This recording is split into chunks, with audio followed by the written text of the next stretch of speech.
യുവതിയെ ഗർഭഛിദ്രത്തിന് നിർബന്ധിക്കുന്ന ഓഡിയോ തന്റേത് തന്നെയെന്ന് സമ്മതിച്ച് രാഹുൽ മാങ്കൂട്ടത്തിൽ. ഭർത്താവുമായി ബന്ധം അവസാനിപ്പിച്ച ശേഷമാണ് രാഹുലിനെ പരിചയപ്പെടുന്നതെന്ന് അതിജീവിത പോലീസിന് മൊഴി നൽകി. രാഹുലിന്റെ മുൻകൂർ ജാമ്യാപേക്ഷ ബുധനാഴ്ച കോടതി പരിഗണിക്കും. ഒളിവിൽ കഴിയുന്ന രാഹുൽ പാലക്കാട് ജില്ല വിട്ടിട്ടില്ലെന്നാണ് പോലീസിന് ലഭിച്ച വിവരം. ഓഡിയോയും വാട്സ്ആപ്പ് ചാറ്റും രാഹുൽ തന്നെയാണെന്ന് ഞാൻ ചോദിച്ചോട്ടെ, അതൊരു ശരിയായ മാധ്യമ രീതിയാണോ? നിങ്ങൾ ഒരു വോയിസ് എന്റേതാണെന്നും പറഞ്ഞ് എന്റെ ചിത്രം ഉൾപ്പെടെ വെച്ച് കൊടുത്തതിന് ശേഷം, അതായത് നിങ്ങളൊരു വോയിസ് കൊടുത്തു, ആ വോയിസ് കൊടുത്ത് പിന്നെ എന്റെ പാർട്ടല്ലേ? യുവതിയെ ഗർഭചിത്രത്തിൽ നിർബന്ധിക്കുന്ന ഓഡിയോ പുറത്തു വന്നതിന് ശേഷം ഇത് തന്റേതാണെന്ന് ഒരിക്കൽ പോലും രാഹുൽ സമ്മതിച്ചിരുന്നില്ല. എന്നാൽ തിരുവനന്തപുരം ജില്ലാ സെഷൻസ് കോടതിയിൽ കൊടുത്ത മുൻകൂർ ജാമ്യാപേക്ഷയിൽ അത് തന്റെ ശബ്ദമാണെന്ന് രാഹുലിന് സമ്മതിക്കേണ്ടി വന്നു. ഇതോടെ യുവതിയെ ഗർഭചിത്രത്തിന് നിർബന്ധിച്ചതും കൊല്ലുമെന്ന് ഭീഷണിപ്പെടുത്തിയതും രാഹുൽ തന്നെയാണെന്ന് സ്ഥിരീകരിക്കുകയാണ്. ഓഡിയോ മനഃപൂർവ്വം റെക്കോർഡ് ചെയ്ത് യുവതി കൊടുക്കുകയായിരുന്നുവെന്നാണ് രാഹുൽ ആരോപിക്കുന്നത്. വിവാഹിതയായ യുവതി അത് മറച്ചുവെച്ചാണ് അടുപ്പമുണ്ടാക്കിയതെന്നായിരുന്നു രാഹുൽ മാങ്കൂട്ടം അനുകൂലികളുടെ പ്രചരണം. എന്നാൽ ഇത് തെറ്റാണെന്നാണ് യുവതിയുടെ മൊഴി. വിവാഹിതയാണെന്ന വിവരം രാഹുലിനോട് പങ്കുവച്ചിരുന്നുവെന്നാണ് യുവതി അന്വേഷണ സംഘത്തോട് പറഞ്ഞത്. കഴിഞ്ഞ വർഷം ഒക്ടോബർ 22-ാം തീയതിയായിരുന്നു യുവതിയുടെ വിവാഹം. ക്രൂരമായ അനുഭവമാണ് ഭർത്താവിൽ നിന്ന് ഏൽക്കേണ്ടി വന്നത്. ഇതിനെ തുടർന്ന് 1 മാസത്തിന് ശേഷം ഭർത്താവുമായുള്ള ബന്ധം അവസാനിപ്പിച്ചു. പിന്നീട് 5 മാസങ്ങൾക്ക് ശേഷമാണ് രാഹുലിനെ പരിചയപ്പെടുന്നതും അടുക്കുന്നതും. അതിജീവിതയുടെ വൈദ്യപരിശോധന നടത്തിയിട്ടുണ്ട്. കേസിൽ അറസ്റ്റ് തടസ്സമില്ലെന്ന നിയമോപദേശത്തിന് പിന്നാലെ രാഹുലിനായുള്ള തിരച്ചിൽ ഊർജിതമാക്കിയിട്ടുണ്ട് പോലീസ്. കേരളം വിട്ടാൽ മുൻകൂർ ജാമ്യാപേക്ഷ പരിഗണിക്കുമ്പോൾ തിരിച്ചടിയാകുമെന്ന വിലയിരുത്തലിലാണ് നാട്ടിൽ തന്നെ ഒളിവിൽ കഴിയാനുള്ള രാഹുലിന്റെ തീരുമാനം. രാഹുലിന്റെ ഫോൺ ഇപ്പോഴും സ്വിച്ച് ഓഫ് ആണ്. രാഹുലിന്റെ പേഴ്സണൽ അസിസ്റ്റന്റ് ഫൈസലും ഡ്രൈവറും ഓഫീസിൽ തിരിച്ചെത്തുകയും ചെയ്തിട്ടുണ്ട്. മീഡിയ 1 തിരുവനന്തപുരം.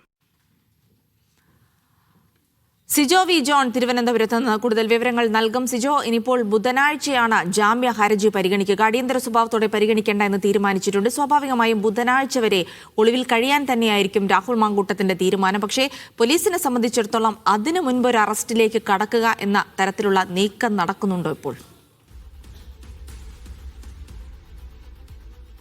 അറസ്റ്റ് ഉണ്ടാകുമോ എന്നുള്ള കാര്യത്തിൽ ഇതുവരെയും ഒരു സ്ഥിരീകരണം ഉണ്ടായിട്ടില്ല. എന്തായാലും മുൻകൂർ ജാമ്യാപേക്ഷ പരിഗണിച്ച വരുന്ന സാഹചര്യത്തിൽ അതുകൂടി കാത്തിരിക്കാം എന്നുള്ള ഒരു അഭിപ്രായം അന്വേഷണ സംഘത്തിലെ ഒരു വിഭാഗത്തിനുണ്ട്. അത്തരത്തിലേക്ക് കാര്യങ്ങൾ നീങ്ങുന്നു എന്നുള്ളതാണ് ഇപ്പോൾ നമുക്ക് ലഭിക്കുന്ന സൂചന.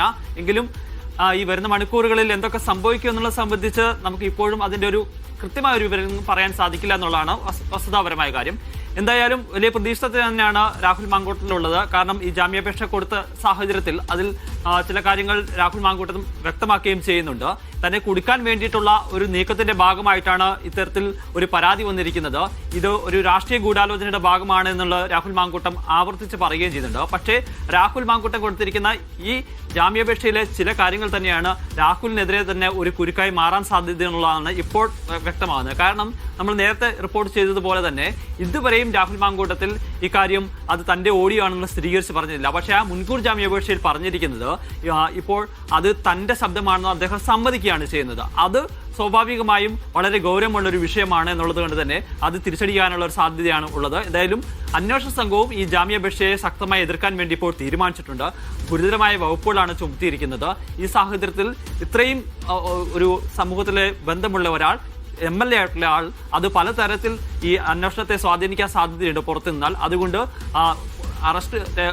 അറസ്റ്റ് രേഖപ്പെടുത്തിയാൽ ജാമ്യം നൽകരുത്, മുൻകൂർ ജാമ്യം നൽകരുത്. അറസ്റ്റിലായാൽ പോലും അത് ജാമ്യത്തിലേക്ക് പോകുന്ന സാഹചര്യം ഉണ്ടാകരുത്. വിശദമായ കസ്റ്റഡിയിൽ വേണം എന്നൊരു ആവശ്യമായിരിക്കും അന്വേഷണ സംഘം എന്തായാലും കോടതിയിൽ ഉന്നയിക്കാൻ ഇപ്പോൾ തീരുമാനിച്ചിരിക്കുന്നത്. രാഹുൽ കേരളം വിട്ടിട്ടില്ല എന്ന് തന്നെയാണ് അന്വേഷണ സംഘത്തിന് സ്ഥിരീകരിക്കുന്ന വിവരം ലഭിച്ചിരിക്കുന്നത്. അതിൽ പ്രധാനപ്പെട്ട കാര്യം എന്ന് പറയുന്നത് മുൻകൂർ ജാമ്യാപേക്ഷ കോടതിയുടെ പരിഗണനയിലിരിക്കുന്നതിനാൽ നിലവിൽ കേരളത്തിന് പുറത്തു പോകുന്നത് അത് ജാമ്യം പരിഗണിക്കുന്ന സമയത്ത് തിരിച്ചടിയാവുന്ന ഒരു കണക്കൂട്ടിലാണുള്ളത്. എന്തായാലും അന്വേഷണ സംഘത്തിന് ഇപ്പോൾ നിയമോപദേശം ലഭിച്ചിരിക്കുന്നത് അറസ്റ്റിലേക്ക് നീങ്ങാം എന്നുള്ളതാണ്. പക്ഷെ അതിലേക്ക് കടക്കുമോ എന്നുള്ള കാര്യത്തിലാണ് ഇനി അറിയേണ്ട കാര്യം. ശരി, രാഹുൽ മാങ്കൂട്ടത്തിൽ ഒളിവിൽ തന്നെയാണ്. ബുധനാഴ്ചയാണ് ജാമ്യ ഹർജി പരിഗണിക്കുക. സിജോ വി ജോണാണ് വിവരങ്ങൾ നൽകിയത്.